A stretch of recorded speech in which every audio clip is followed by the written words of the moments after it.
Alors, réponse brève à un intervenant coraniste, Coran seul. Je crois, j'ai déjà fait une vidéo où il répond à l'anonyme en gros. Quelqu'un, un coraniste qui lui parle par mail, qui se moque de lui parce que il est dans sa douche et tout. Les gens sont marrants quoi. Et voilà, il fait une autre réponse, du coup on va regarder ensemble. C'est parti. Salam, shalom, frères et sœurs en islam. Alors aujourd'hui, Inch'Allah, je vais répondre à un intervenant qui m'a posté les versets 163 à 165 de la sourate 4, prétendant que c'était la preuve que Mohammed était le dernier messager. Car selon lui, la partie qui dit afin Bon, on sait que Mohammed n'est pas le dernier messager du coup. On va quand même regarder la vidéo, mais voilà. qu'après la venue des messagers, il n'y eut point d'argument devant Allah en est une attestation. Je vais répondre à cet argument qui est à l'image de tous les autres qui sont brandis pour attester de cette affirmation. Je souligne ici que cet intervenant est un Coran seul et donc il oriente la compréhension des versets via son idéologie associatrice. Pour cela, je lirai aussi le verset 162 qui atteste de ce en quoi croyaient les croyants en opposition aux coranistes qui ne croient qu'au Coran seul. Surat 4, verset 162 à 165.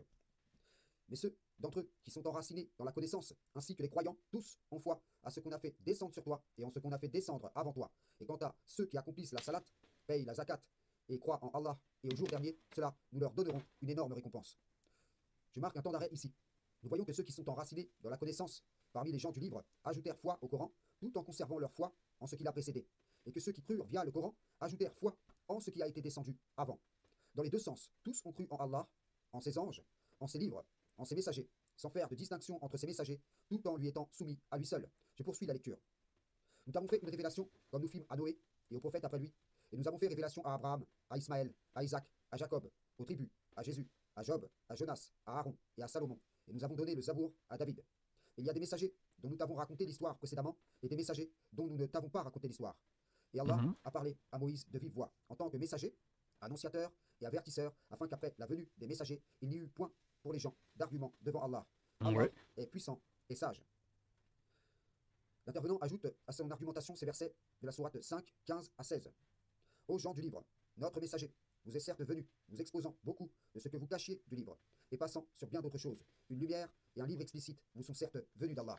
Par ceci, entre parenthèses le Coran, Allah guide au chemin du salut ceux qui cherchent son agrément, et il les fait sortir des ténèbres à la lumière par sa grâce, et il les guide vers un droit chemin. Je débuterai donc par reprendre la première partie de son argumentaire. Cette partie qui déclare, afin que la venue des messagers, après la venue des messagers, il n'y eut point d'argument devant Allah. Ce passage n'atteste en rien que Muhammad est le dernier messager. Mais c'est Mhm. simplement la confirmation que Muhammad n'est pas une innovation parmi les messagers. Car quels seront Mhm. les arguments de ceux qui ont été avertis par Noé, Houd, Salih, Lot, Shuaib, et ceux jusqu'à ces deux apôtres messagers renforcés d'un troisième? Quels seront les arguments de ceux qui ont mécru au messager d'Allah à travers l'espace et le temps? Point d'interrogation. Surat 25, versets 37 à 39. Et le peuple de Noé, quand ils eurent démenti les messagers, nous les noyâmes et en fîmes pour les gens un signe d'avertissement. Et nous avons préparé pour les injustes un châtiment douloureux. Et les Had, les Tamoud, les gens d'Arras et de nombreuses générations intermédiaires, à tous cependant, nous avions fait des paraboles et nous les avions tous anéantis de façon Mhm. brutale. Surat 50, versets 12 à 14. Avant eux, le peuple de Nour, les gens d'Arras, les Tamoud, prièrent au mensonge, de même que les Had et Pharaon et les frères de Lot et les gens d'Alaïka et le peuple de Touba, tous traitèrent les messagers de menteurs. C'est ainsi que ma menace se justifia. C'est donc dans ce sens que le passage poursuit dans l'énumération de certains messagers auxquels il fut transmis des révélations, rassemblées non simplement pour dire qu'après leur venue à tous, il n'y aura pas d'argument pour orienter le passage au profit de la vie que Mohammed a été le dernier d'entre eux, donc le, celui qui vient confirmer et après lequel il ne viendra pas d'autres messagers, mais pour dire qu'il n'y a eu point d'argument pour leurs peuples respectifs vers lesquels ils furent envoyés chacun en leur temps. Et cela fait sens avec ces versets du Coran qui concernent toutes les générations à la résurrection, puisqu'ils y seront réunis de la première à la dernière, Mhm. au jour de la résurrection. Tous ceux qui ont démenti leurs messagers en leur temps, en leur lieu et en leur temps, Mhm. seront réunis dans un même châtiment. Ouais. Sourate 40, versets 49 à 52. Et ceux qui seront dans le feu diront aux gardiens de l'enfer, priez votre Seigneur de vous alléger un jour de notre supplice. Ils diront, vos messagers, ne vous apportent-ils pas les preuves évidentes? Ils diront, si. Ils, les gardiens diront, eh bien priez, et l'invocation des mécréants n'est qu'aberration. Nous secourrons, certes, nos messagers et ceux qui croient dans la vie présente, tout comme au jour où les témoins se dresseront, au jour où leurs excuses ne sera pas utile aux injustes, tandis qu'il y aura pour eux la malédiction et la pire demeure.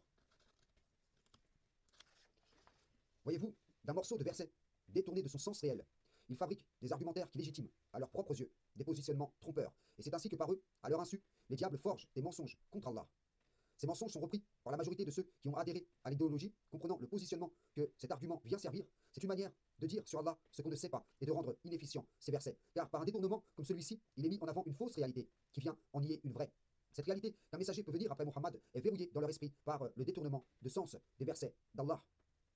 Donc, ils ont comme ça une multitude de mécanismes formés de plusieurs versets détournés de leur sens qu'ils imbriquent les uns avec les autres pour faire paraître une réalité qui est étrangère au livre d'Allah. Donc lorsqu'il est dit aux gens du livre que le messager d'Allah vient leur exposant beaucoup de ce qu'ils cachent et passant sur bien d'autres choses, c'est une preuve explicite, car Muhammad leur a récité ce dont ils sont eux-mêmes témoins, sans qu'ils n'aient eu accès à ce qui se trouve avec eux. Il leur a récité une révélation dépassant en précision celles qui l'ont précédé, formant un livre d'une parfaite droiture. À partir de Muhammad, c'est via le Coran que seront guidés au chemin du salut ceux qui recherchent l'agrément d'Allah. Il les fera sortir des ténèbres à la lumière de par sa grâce et qui les guidera sur le droit chemin. Le Coran étant une révélation destinée à demeurer jusqu'à la résurrection, le message transmis par Muhammad est adressé à tous ceux qu'il atteindra, y compris les gens du livre qui sont appelés à le suivre, afin de confirmer leur foi. Eux dont il a été pris l'engagement du livre concernant la foi et le soutien dû au messager qu'Allah envoie.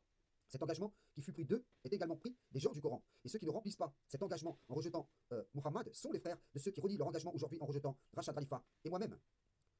Que le Coran s'adresse au visible et à l'invisible, aux hommes et aux djinns, de sa révélation jusqu'à la résurrection dans toutes les générations, n'est nullement en opposition avec l'envoi d'un messager confirmateur ou alors qui avertirait à partir de cette écriture connue. En conclusion, souvent les argumentaires visant à légitimer un positionnement erroné d'un dogme sont produits pour justement empêcher l'accès à une vérité de l'écriture dont il ne faut pas que les gens se détournent. Ouais. Donc prenez garde, Inch'Allah, aux nouvelles des pervers de crainte quand les Là, il a parlé en fait du fait que faut faire attention à ces nouvelles des pervers en gros qui empêchent d'ouvrir les yeux quant aux révélations d'Allah, passant par de nouveaux messagers qui sont en accord avec le Coran en fait. Du coup, c'est totalement vrai. relayant, vous causiez du tort à autrui, de crainte d'être chargé d'un fardeau auquel sera additionné votre part de responsabilité dans l'égarement de votre prochain. Et ce justement parce que vous défendez, en dehors de la cause d'Allah, des dogmes via des détournements, des versets d'Allah. C'est donc ainsi que le diable retourne dans la main de l'homme la puissance qu'Allah a fait descendre via sa parole pour servir une cause qui n'est pas celle d'Allah, mais une des nombreuses occasions de chute que sont ces dogmes associateurs. Là, j'ai donné l'exemple de cet argumentaire d'un Coran seul. Mais nous aurions pu le faire avec bon nombre de positionnements erronés contenus dans les différentes idéologies qui ont été forgées sur le dos des parts d'écriture. Frères et sœurs, salam, shalom. Voilà. Intéressant. Intéressant. Il a prêché ce qu'il fallait encore une fois. Il a dit des vérités simples. Il a été véridique en gros. Sans plus, j'ai bien aimé. Mais attention aux autres en fait, qui pensent que personne ne peut venir après Muhammad, le prophète. C'est ce qu'on ne fait que dire. Et j'ai une vidéo qui témoigne de ça où je dis en fait, il n'est pas impossible que Dieu envoie d'autres personnes après Rachad même, après le prophète pour venir nous avertir. Et on dirait qu'Aslamtou en est la preuve, tu vois, parce que j'ai vu pas mal de vidéos et tout m'amène à croire que je dois le soutenir. Le soutenir, c'est sûr et certain, je le soutiens aujourd'hui avec ce que j'ai vu. Mais est-ce que c'est réellement un messager autorisé par Allah? En tout cas, il en a tout l'air. Parce qu'il prêche bien et c'est très intéressant ce qu'il dit. Il en a tout l'air en tout cas. À voir. Je coupe.